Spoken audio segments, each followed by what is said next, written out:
What's up, guys? 1 week ago, I ran a 2024 5k. 2 weeks ago, I ran a 2103 5k. Both times in these, my minimalist shoes, with very little padding, makes it a tiny bit harder, I would say.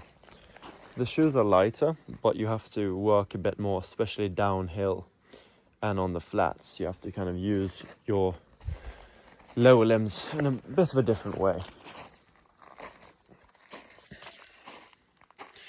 I'm closing in on my fastest ever.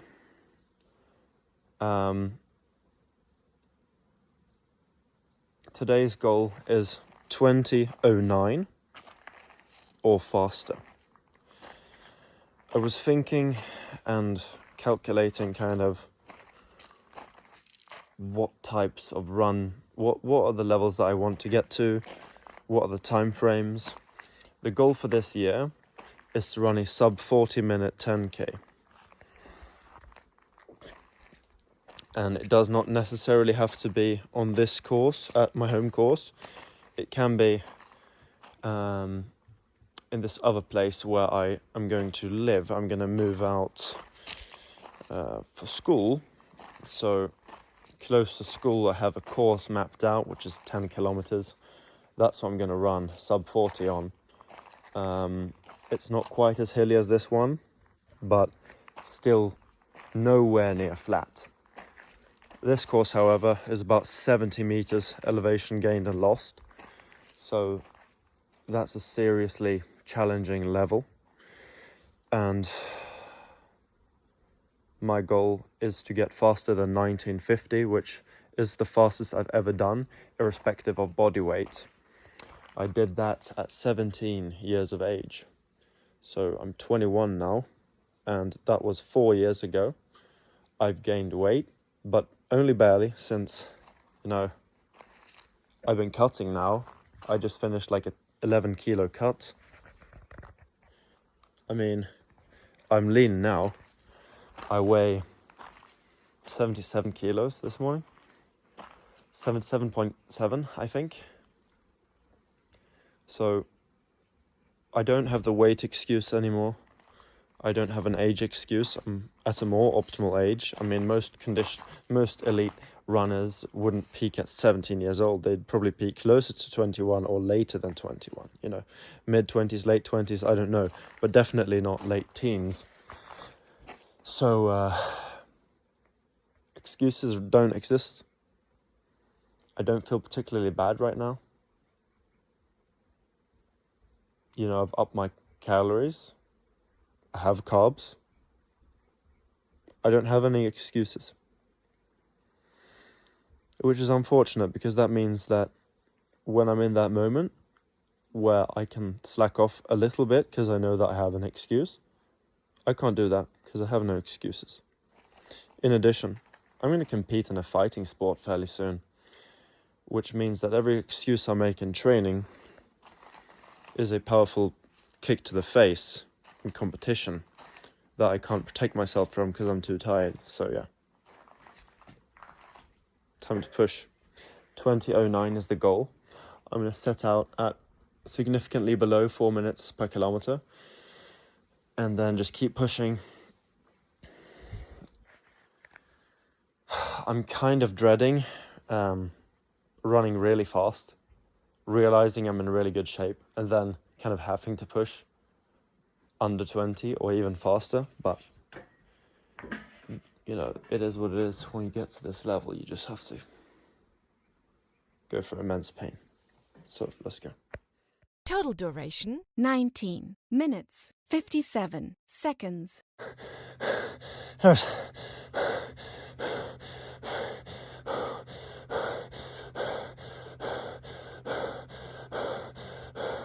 Come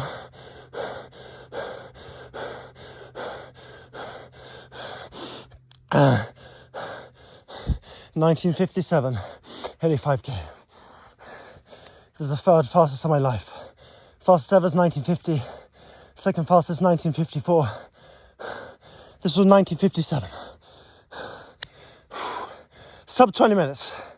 Let's go. I just made a second video, but I was so low on oxygen that I couldn't really... I mean, I tried to coherently speak, but I was kind of all over the place. And yeah, this was a seriously hard run. I mean, I couldn't have ran 12 seconds faster, I don't reckon. So, I mean, this was over 99% effort. Or at least around 99%. But that's for now. I mean, my level's going to improve. The main factor there is just, it's two things really. That I stay dedicated and that I don't get injured. It's just two things, and I think I can make both happen. I had 3 running goals for this year. First was to get under a 21-minute 5k.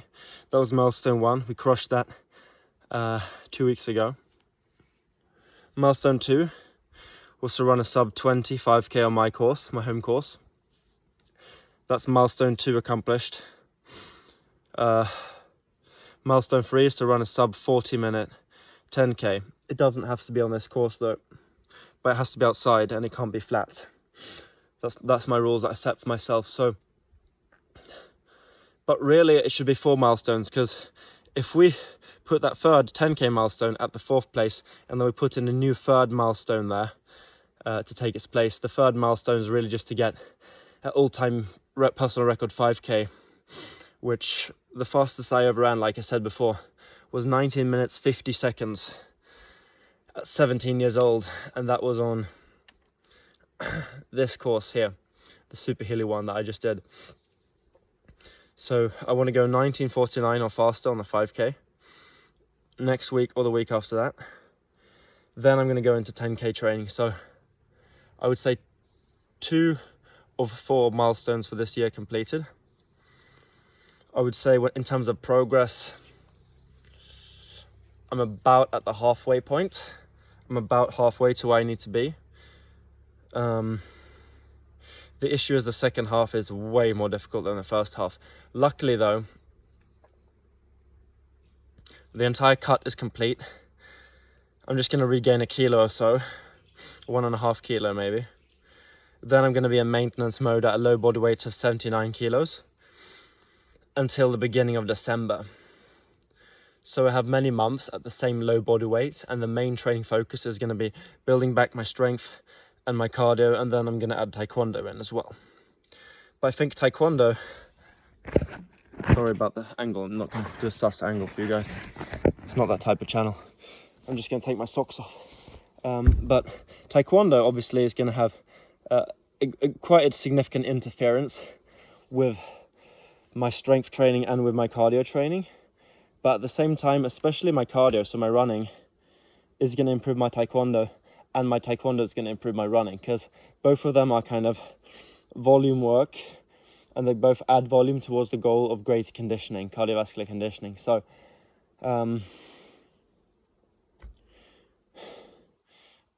the past few days I've been watching a lot of YouTube videos, and I've been really thinking about getting on a big bulk again, you know, really working on the strength. But the goal for this year is to win the national championship in taekwondo. And, you know, to do that, I have to really work on the cardio mainly and keep the weight down. So we always want to do what we're not supposed to do. And in my case, you know, I want to bulk and get really strong and heavy, and I don't really want to run. But if I do all this in order, I get that sub 40-minute 10k this year. I get that national championship victory this year in the 74 kilo weight class. If I do these things, I'll be in a really good position to kind of deserve and to want to do the next step. And it will be more of a logical progression, you know. It's like in a game. It's like in Clash of Clans. I would say probably a third of my audience, at least a fourth of my audience, has played Clash of Clans before. It's basically a game where you upgrade your town hall every now and then you get to upgrade all of your towers and all your walls and everything. And rushing to a high town hall, you know, rushing to a high level, but not upgrading every little thing and maxing out your current level is frowned upon. You know, jumping to the next step, not completing what you started is frowned upon in that game. And I think I should do the same with myself here. Now that I'm at a good position to break all-time personal records in running, I should continue to focus on that. Then when I've kind of emptied the tank of running, when I've been running for another 16, 17 weeks hard from here, so another 4 months or so into early December, then after that's done, I can get into the bulking and the putting on weight and the getting massive. So that's what I'm going to do. But I'm happy.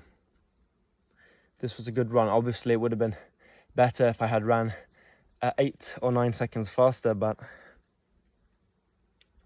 the goal was 20:09. I ran 19:57, so that's good. I'll see you guys in a few days. Goodbye.